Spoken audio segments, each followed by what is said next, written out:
Dear friends, we are in the subject of human resource management. We are discussing about disputes resolution mechanism or redressal of disputes. In a redressal of disputes, till now we have discussed that disputes can be resolved in two ways. One way is by preventive or non-statutory machinery, and the other way is settlement machinery or statutory machinery.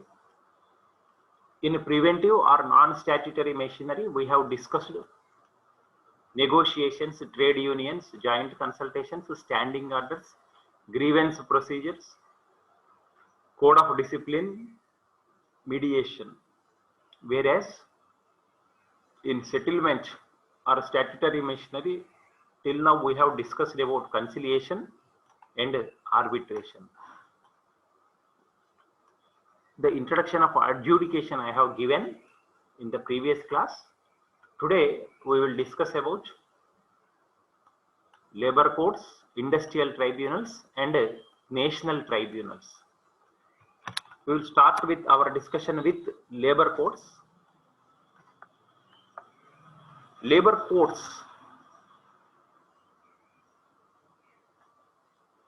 will be constituted by the appropriate governments by notification in the official gazette. And please remember, one or two or more than two labor courts may be constituted by the appropriate governments. Appropriate government here implies maybe concerned the state government, or concerned government at the center may appoint, may constitute more than one labor court if it deems so, for adjudication of industrial disputes relating to disputed orders of the employers. What are the disputed orders of the employers? Dismissal, discharge and suspension of employees, application and interpretation of standing orders, withdrawal of any concession or privilege, legality or otherwise of any strike or lockout, etc.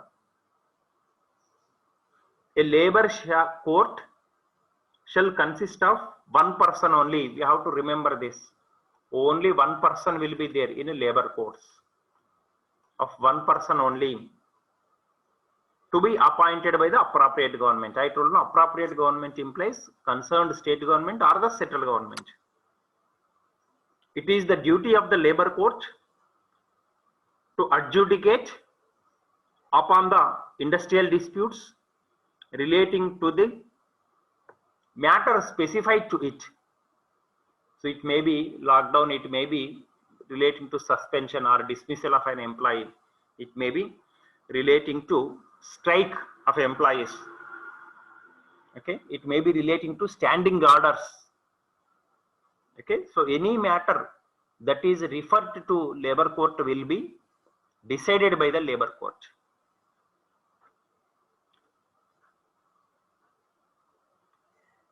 If an industrial dispute has been referred to a labor court for adjudication, means for decision, it shall hold its proceedings expeditiously. Expeditiously means speedily, in quick time, expeditiously, and shall within the period of specified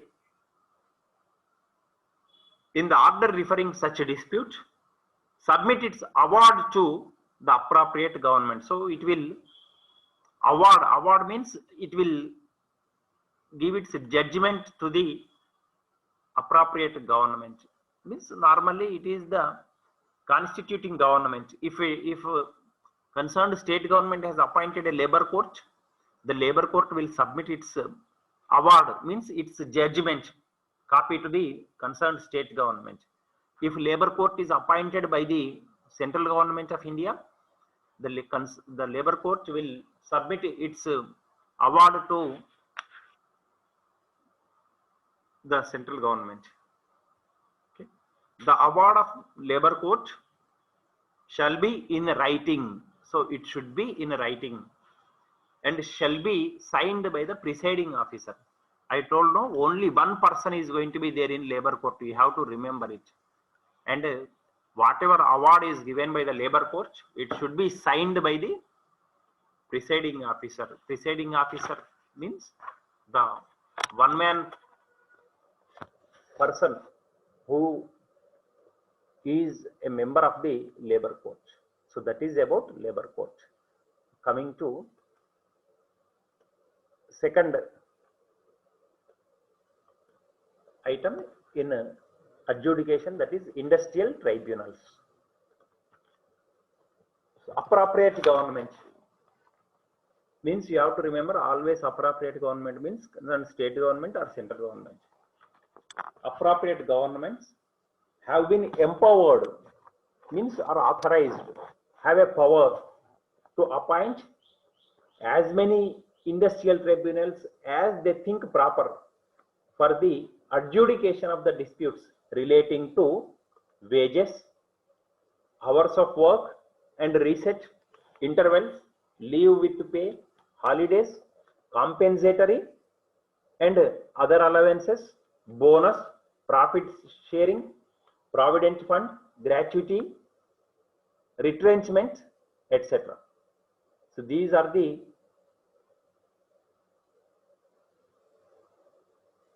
disputes with which an industrial tribunal is empowered to give its award. The tribunal will consist of only one person. Please remember, just like in a labor court, in industrial tribunals also only one person is going to be there. So the tribunal will consist of one person of the rank of a high court judge. You have to remember it.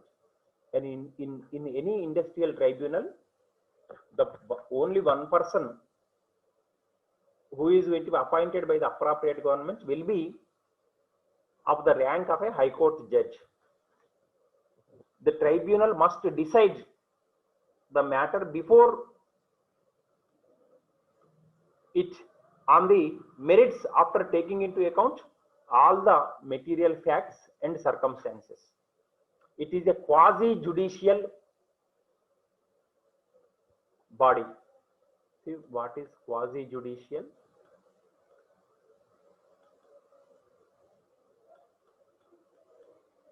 Quasi-judicial means almost equal to a court. Judiciary implies relating to court. Quasi-judiciary, quasi-judicial means almost it enjoys powers of a court. So quasi-judicial body. We have to remember, I told no, these three are the most powerful in settling the industrial dispute. So the adjudication is binding on both the parties. Binding means the employer side and the employee side have to abide by the award given by the industrial tribunal. So this is about industrial tribunal. So in labor court also only one person is going to be there. Industrial tribunal also is going to have only one person. The appropriate governments by gazette notification will constitute labor court or industrial tribunal as the case may be, and they may constitute more than one labor court. Similarly, they may constitute more than one industrial tribunal. Now coming to last item in adjudication, national tribunal. So national tribunal is set up by the central government. So please remember, labor courts may be appointed by the state governments. Industrial tribunals also may be appointed by the state governments. But national tribunal is going to be appointed by only the central government. State governments are not empowered to constitute national tribunal. They do not have power.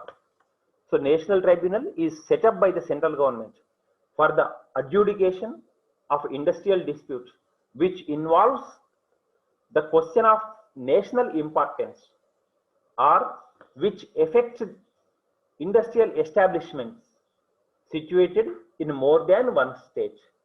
See, whenever any dispute arises between employers and employees,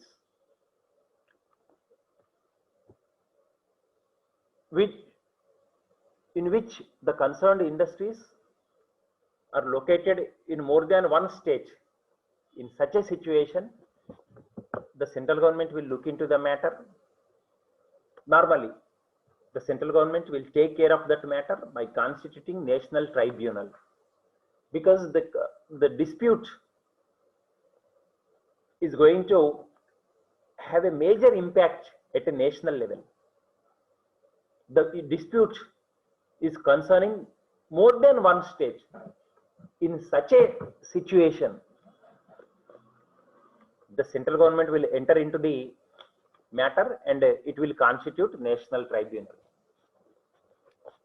It gives decisions on matters referred to it by the central government. So whatever matter that has to be decided in national tribunal, the central government will hand over a note to it, decide on this matter. Likewise, they will give a statement in a writing, and the national tribunal will take care of it, will look into the dispute and will ultimately award. It may be any matter that is related to an industry which has a greater impact on the nation.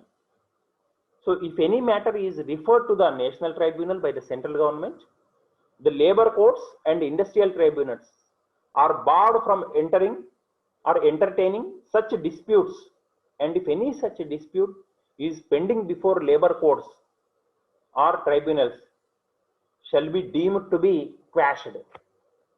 So suppose if any matter is referred to national tribunal, so whatever courts or whatever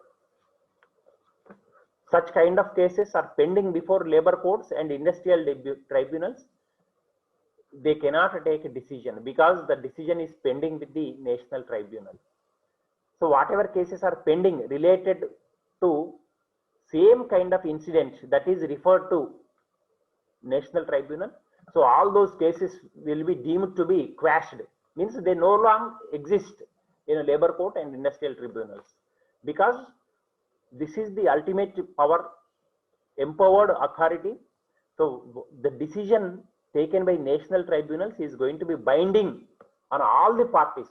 So similar kind of cases which are pending before labor courts and industrial tribunals are deemed to be quashed, means they no longer exist. Those cases are no longer pending before them. Okay. So as I mentioned, this machinery is provided under IDA, means Industrial Disputes Act, which was enacted in 1947, the same year of independence. Okay.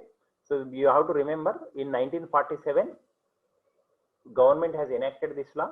In 1982, certain amendments have been made to this act. Okay.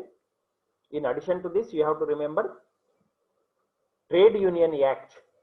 Trade Union Act, you know, this is a union of employees. Trade Union Act, which was enacted in 1926, you have to remember, please. In 1926, Trade Union Act was enacted in India, means that is long before, almost 2 decades before, more than 2 decades, in fact, more than 2 decades of India's independence. So Trade Union Act. Okay. So in addition to the Trade Union Act,